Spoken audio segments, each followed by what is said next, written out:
Um bezerrinho ali.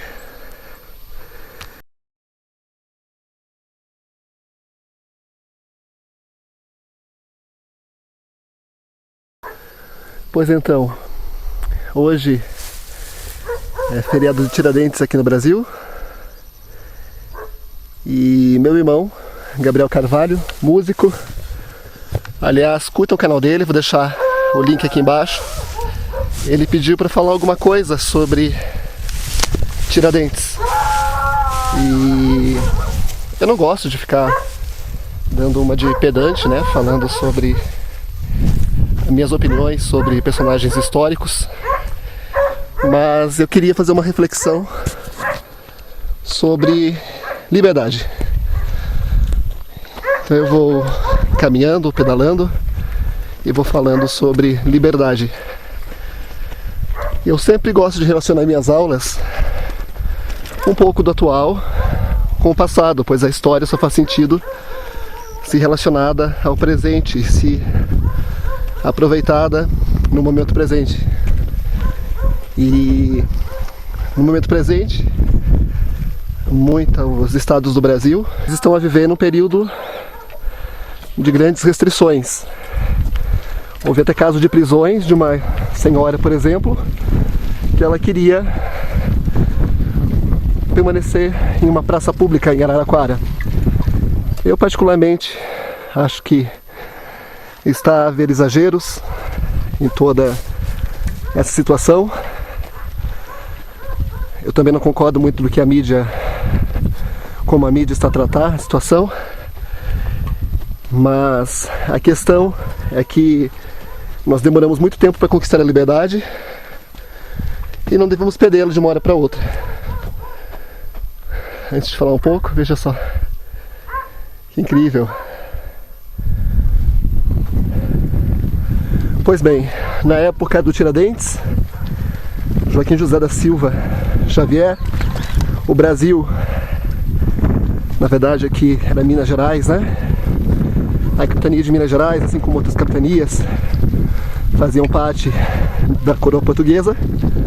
Pagava-se muitos impostos, tinham que aceitar muitas regras e leis, algumas delas absurdas, como a derrama, o quinto, alguns impostos que cobrava-se devido ao grande contrabando de ouro que existia, além de restrições. Por exemplo, no Brasil não se poderia abrir uma universidade.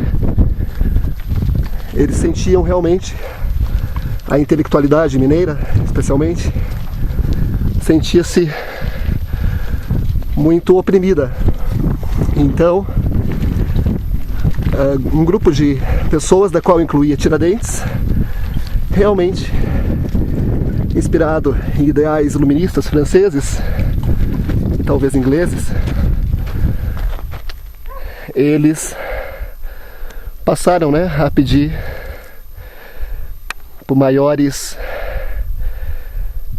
garantias de liberdade e condições de sobrevivência econômica e intelectual aqui nas Minas Gerais. É interessante refletir também sobre a figura do Tiradentes, que é uma figura muito mitificada. Afinal, ele era apenas um alferes, ele não tinha uma posição muito elevada. Havia entre os inconfidentes padres, generais, não sei bem generais, mas militares de patentes superiores. Mas ele, por ser uma pessoa de uma família não muito nobre e também não possui muita importância social, ele foi o sacrificado. É o famoso boi de piranha, né? Como temos que sacrificar alguém, então que seja o mais fraco. E depois criou-se essa ideia de um herói cívico. Colocou a figura de Tiradentes, construiu-se uma figura de Tiradentes muito parecida com a de Jesus Cristo. Vou até colocar imagens aqui. sendo que para um militar todos sabem que militares não costumam ser cabeludos e barbudos. Da mesma forma, criou-se uma narrativa que havia 12 pessoas que o seguiam, a questão de que ele foi delatado, ou seja, que havia o José Silvério do Reis, que o denunciou, e a coroa portuguesa acabou por descobrir, né, toda a, como dizer assim, a armação, né, essa confidência que eles estavam a guardar de fazer uma revolução, de separar Minas do Brasil, ou do caso, né, do resto da colônia portuguesa. Isso foi descoberto graças a uma pessoa que delatou. Então tem toda aquela semelhança com a história do Judas, que também entregou Jesus por algumas moedas de ouro.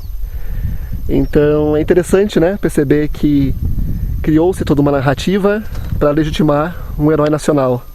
Talvez o único herói nacional de relevo que nós estudamos, né, na escola. Todo mundo sabe quem foi Tiradentes. E a única pessoa homenageada no Brasil com feriado. E tudo pela liberdade. Liberdade esta que muitas pessoas não valorizam.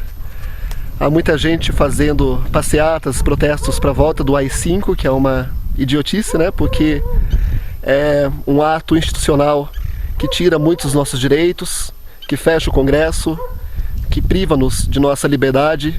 Então, se no passado pessoas morreram a lutar pela liberdade, eu acho que nós devemos respeitar a memória dessas pessoas, a luta e também um pouco da inteligência que ainda nos resta, porque precisamos sim mantermos livres, conscientes, com pessoas a nos representar, por mais que tenha pessoas péssimas e realmente tem no nosso Congresso, nós que elegemos, então devemos eleger pessoas melhores, devemos aprender com os nossos erros. E não é a solução do Brasil entrar em um período de exceção, em um período de restrições e de atos institucionais. Isso só vai piorar a nossa economia, a nossa política e o estado de nossa sociedade. Então, para quem ainda não curtiu, faça o favor de curtir se gostou. Compartilhem se achou interessante o conteúdo e inscrevam-se no canal e curtam esse entardecer. Ibitura de Minas, sul do estado de Minas Gerais, onde aconteceu a Inconfidência Mineira, o estado, né, na época a capitania em que ocorreu a Inconfidência Mineira. Estou aqui na zona rural, a retornar ainda para casa dos meus pais. E veja só que cenário lindo. Feito em entardeceres muito especiais.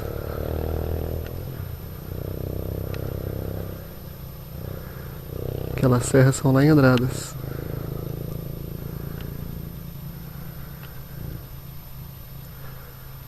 Tranquilidade.